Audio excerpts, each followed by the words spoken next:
Good evening, everybody. My name is William Collier, and today I am going to talk to you about something that is very passionate for me, and that is the invasive species in Florida. Um, Now, when most people think about Florida, the first thing they think about in their head is beautiful beaches and palm trees and things like that. Growing up in Florida, I don't think about those things. I think about salt water and fishing and exploring and hiking and camping. These are things that I did, going out into the middle of the woods and finding all these amazing creatures and how they live. Now, one thing that most people don't know about Florida is that it has the largest population of invasive species in the entire United States. One great example of that is the Florida Everglades.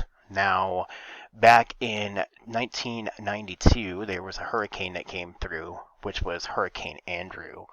Now, during Hurricane Andrew, these beautiful pythons, as you can see right here, this snake right here, were actually released into the wild due to a breeding center. Now, a lot of people think, oh, well, it's a beautiful snake. It's scary. It's creepy. It can kill my kid. It can eat my dog, blah, blah, blah. Listen, 9 times out of 10, a snake is going to run from you. It's not afraid of, it's more afraid of you than it is of, you being afraid of them. But that's not the problem here. The biggest problem is that this beautiful trash panda, as I like to call them, or a raccoon, their population in the Everglades shrunk by 90% pretty much overnight. Now, the reason for this is that this beautiful snake to its left is a Burmese python. They are known to eat large creatures, anything from small game animals to small dogs, even small children. It is possible. However, you would have to be an extremely bad parent to let your kid just get eaten by a python. I mean, let's be honest, it's slow moving, it's not super fast. But the population of the raccoons has dropped, and it's something that we need to really look into and start fighting back.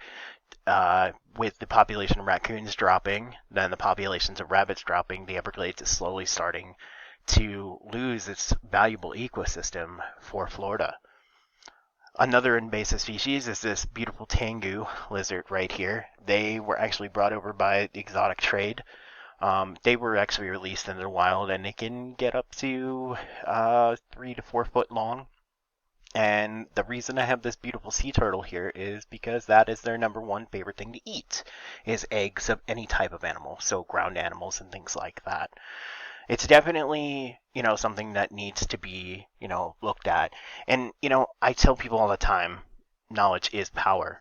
We need to educate ourselves. If we want to save this beautiful beach, this beautiful view, then we need to do the research. We need to figure out what the right answers are and what the wrong answers are. Don't always believe what somebody tells you on a TED Talk that's assigned in a classroom. Do your research. Go on Google. Type it in. Make sure they're scholars. They're scholar reviewed. Make sure that their sources are credible. And, really get in and understand what these creatures are doing to our environment. And don't think that, just shooting an iguana, in Miami is going to help solve the problem. It's not. We need to step up. We need to change this. Thank you so much for listening.